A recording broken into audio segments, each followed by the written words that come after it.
एक उदाहरण देते हैं कि हे ऋषियों, मैं इस पे एक इतिहास कहते हैं, एकमात्र एक नाम एक बार जीवन में नाम जप लेने से, तो वही बाबा जी ने क्या लिखा, जन्म जन्म मुनि जतन कराई, अंत राम कही आवत नाही। एक यहाँ पे उदाहरण आता है, वही उदाहरण यहाँ पे दिया क्या, पूर्व काल में इंद्रदुमन नाम का एक राजा था और वो महापापी था। अब देखिए, जब अंत समय में आया तो उसने एक बार पंचाक्षर मंत्र का जाप किया, उस बीच में उसकी मृत्यु हो गई। अब देखिए, मृत्यु और नाम के बीच में कोई पाप नहीं कर पाया और वो राजा तर गया। बोलिए सदाशिव भगवान की जय। कहते हैं कि आप कथा तो सुन रहे हैं, अध्ययन भी कर रहे हैं, और हम पाप करते जाते हैं। कैसे? दो तरह से पाप तो मेरे प्यारे हो ही जाते हैं, एक कान से, दूसरे नेत्रों से। सुना और देखा, सुना तो बाद में, पहले देखा ही। तो इस तरह के पापों का भी वर्णन आपने सुना हुआ है। लेकिन देखिए, बहुत बार लोगों की मनोकामनाएं एक ही बार में हो जाती, जो मांगा मेरे किशोरी जी ने दे दिया, या एक महीने में मनोकामना हो जाती। और बहुत बार क्या होता है, सालों गुजर जाते हैं, भगवान सुनते नहीं। वो मेरे जैसे आदमी, मेरे जैसे पापी लोग। और बहुत बहुत बार क्या होता है कि आपने विनती की और आपकी पुकार सुनी, तो आपके कई जन्मों के पुण्य इकट्ठे होते हैं, और वो पुण्य इकट्ठे होते होते जब आपने कहा तो आपके अंतरात्मा से प्रभु ने वो वरदान दिया। तो कहते हैं, देखिए, लोग उदाहरण देते हैं कि हमने तो किया और हमें मिल गया। अब यही बहुत बार क्या होता है कि जीवन व्यक्ति नेगेटिव हो जाता है। तो नेगेटिव, हमारे पुराण भी कहते हैं, हमारी सदाशिव भी कहते हैं, जीवन में नकारात्मक शब्द होना ही नहीं। लेकिन हम लोग सांसारिक लोग हैं, परेशान हो जाते हैं, निराशा आ जाती, फिर गुरु की शरण में जाते हैं तो फिर वैसे ही तरोताजा हो जाते हैं। यही जब कथा का दिन आता है कहने का और सुनने का, तो यूं समझिए, हम बाहर से तो सुंदर हो जाते हैं, चाहे जितना च्यवनप्राश खाएं, चाहे जितना योगा करें, अरे अंदर को फिल्टर करने के लिए तो हमें कथा ही चाहिए। और एकमात्र, चाहे आप जितनी कथा सुन लीजिए, लेकिन जब तक शिव महापुराण नहीं सुना या पढ़ा नहीं, तब तक कल्याण होने वाला नहीं। और बड़े सौभाग्य की बात है, अभी हमने छोटे ठाकुर की कथा को अध्ययन किया और अब गुरु की कथा सुन रहे हैं। गुरु यानी इस इष्ट की कथा सुन रहे हैं। सदाशिव होता तो हम बड़े ठाकुर की तो गुरु जी कथा करने लगते, लेकिन गुरु जी का मुझे समझिए कि मैं तो कहूंगा गुरु जी को साक्षात भगवान ने दर्शन दिए होंगे कि बड़े ठाकुर यानी राम कथा नहीं, शिव महापुराण कराइए अपने सभी जो है साथियों और बालकों और विद्यार्थियों के। तो हमारे बड़े भाग्य हैं कि हम छोटे ठाकुर की कथा सुनने के बाद में इष्ट की कथा को हम कह रहे हैं और सुन पा रहे हैं। अब आगे देखिए, बाबा जी ने उत्तरकांड में बहुत अच्छे से लिखा है, आप सभी जानते हैं, उनको बताने की जरूरत है। आगे कहा कि कलयुग में किन किन लोगों ने, किन किन लोगों के दुख दूर हुए, ये शिव महापुराण कैसे कैसे लोगों को तारती है। तब सूत जी महाराज उत्तर देते हैं, क्या कहते हैं, कले दो से निधे राजन, नस्ति को महान गुणा, कीर्तिना देव कृष्ण मुक्ति संगा परम ब्रजे। कहते हैं श्रीमद् भागवत में सूत जी महाराज कहते हैं कि हे ऋषियों, जब कलयुग आया उस समय राजा परीक्षित ने क्यों कलयुग का दमन नहीं किया और क्यों छोड़ दिया। तब कहते हैं कि हे ऋषियों, इसलिए क्योंकि एकमात्र उसके अंदर गुण था जो हम तीनों कालों में, अरे हजारों वर्ष हमारे ऋषियों के गुजर गए, तब भी यहाँ पे एक दृष्टांत देता हूं, समझ में आ जाएगा। यानी सतयुग में, त्रेता में, द्वापर में तीन संत थे, यानी तीन हमारे आप जैसे। कोई कहता है कि मैं 8 घंटे पूजा करता हूँ, कोई कहता है कि मैं एक टाइम भोजन करता हूँ, और तीसरा कहता है अरे मैं तो केवल जल ही पीता हूँ। यानी एक कहता मैं एक टाइम भोजन करता हूँ, और एक कहता है कि मैं फलाहारी भोजन करता हूँ, एक बाबा जी बोले, और एक बोले कि मैं जल पीता हूँ। तो जो एक टाइम भोजन करते थे बोला कि भगवान मेरे पास आएंगे। दूसरा बोला अरे तुमसे ज्यादा तो मैं जप करता हूँ, मेरे पास आएंगे क्योंकि मैं फल से ही व्रत करता हूँ। व्रत का मतलब है संकल्प। और जो जल से व्रत करते थे तो वो ये कहते थे कि अरे तुमसे कठिन तो मैं करता हूँ, भगवान मेरे पास आएंगे। देखिए मेरे प्रभु राम कहाँ गए? सबरी के यहाँ। भगवान ने तुरंत जान लिया कि ये तो अभिमानी संत हैं, और कहते हैं हमने थोड़ा सा अध्ययन कर लिया, थोड़ा सा ज्ञान। तो मेरे प्यारे, ये भगवान की कथा इतनी अपूर्ण है, इसको कभी भी कोई पूरा कर ही नहीं पाया। इसी तरह जितना जो भी मिले, जितना भी सीख पाए, तो हम तुच्छ प्राणी कम से कम वही समझ ले कि भगवान का प्रसाद है। अब जब इस तरह से उत्तर दिए सूत जी महाराज सौनक आदि 88,000 ऋषियों को, इस वजह से राजा परीक्षित ने कलयुग को छोड़ा कि एक नाम भगवान का लेने से लोगों के घरों में दुख दूर हो जाते हैं, व्यापार चलने लगता है, नौकरियां मिल जाती, जिस कामना से आपने अनुष्ठान कराया है। अब सूत जी महाराज कहते हैं ऋषियों, भस्म के बारे में बताते हैं, भस्म कितने प्रकार के होते हैं और किन किन लोगों को धारण करना चाहिए। तब कहते हैं एकम गेयम महाभस्म द्वितीयम स्वरूपम संज्ञकम। कहते हैं कि एक तो है महाभस्म, और दूसरा स्वल्प भस्म, और तीसरा, यानी कहते हैं महाभस्म के कई भेद हैं, यानी 3 तरह के बताए गए भस्म। 3 तरह के कौन? स्रोत भस्म, स्मार्त भस्म और लौकिक भस्म। किन को धारण, कौन लोग भस्म को लगाएं और किन लोगों को वर्जित किया गया?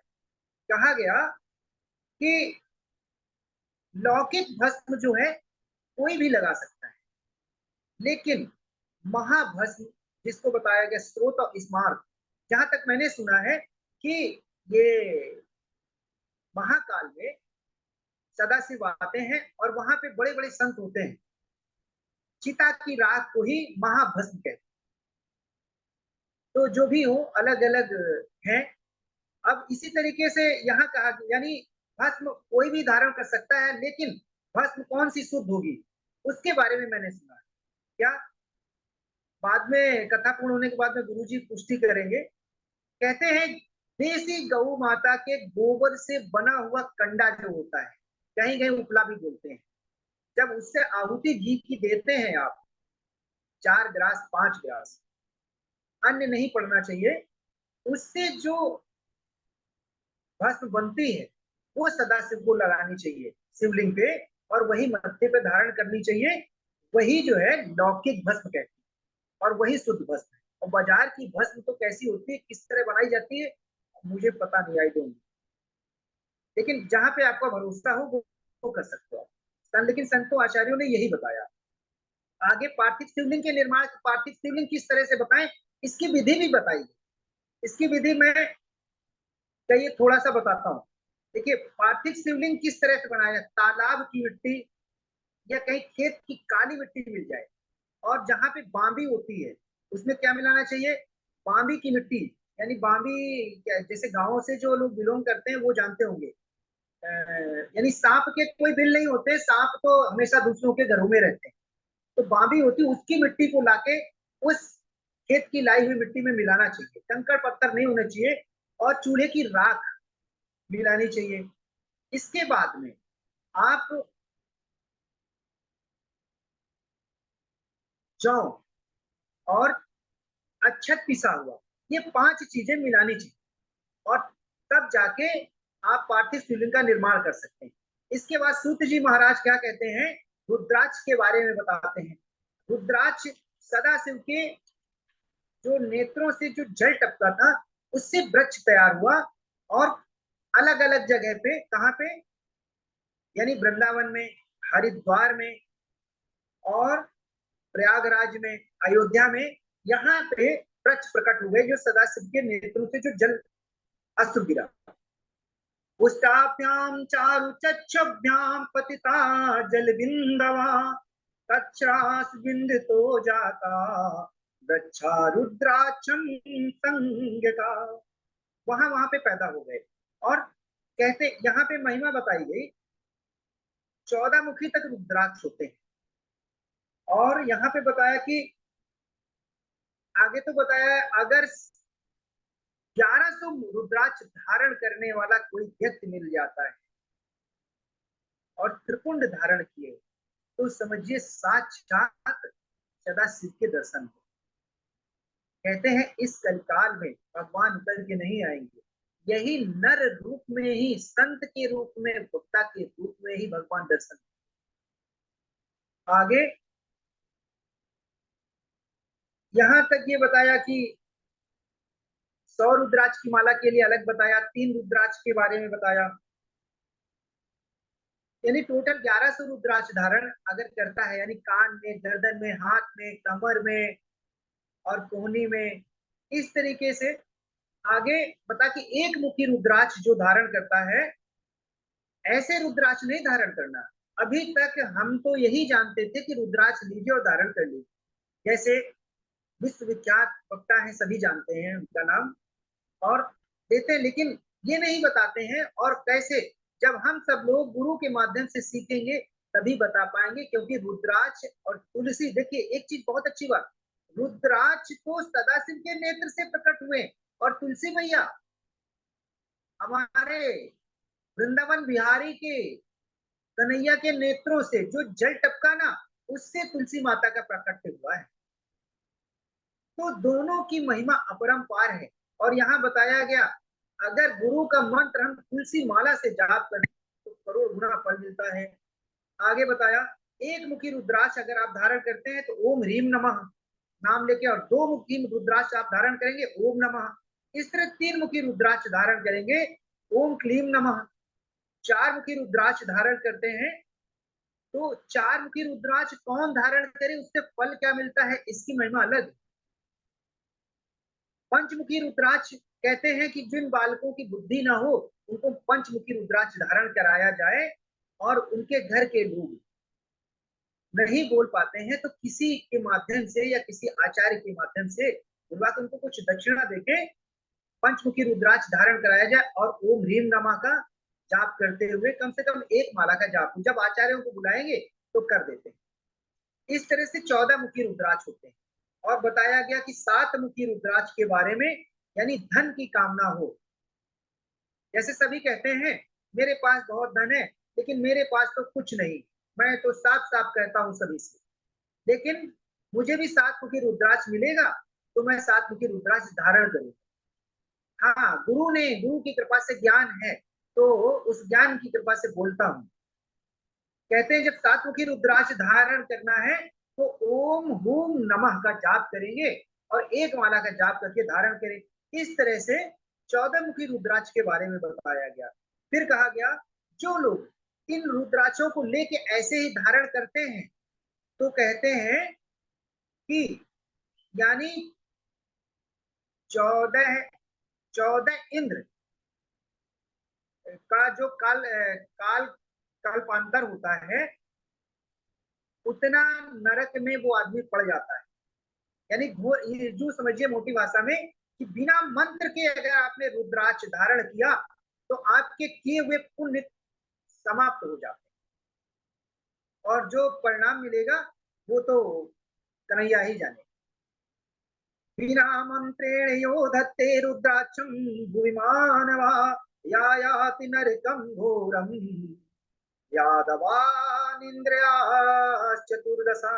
देखिए प्रमाण दिया सदाशिव ने यहाँ कि बिना मंत्रेण यो धत्ते रुद्राक्षम भुवि मानव, अगर आपने बिना मंत्र के धारण किया तो इससे बड़ा परिणाम क्या देंगे।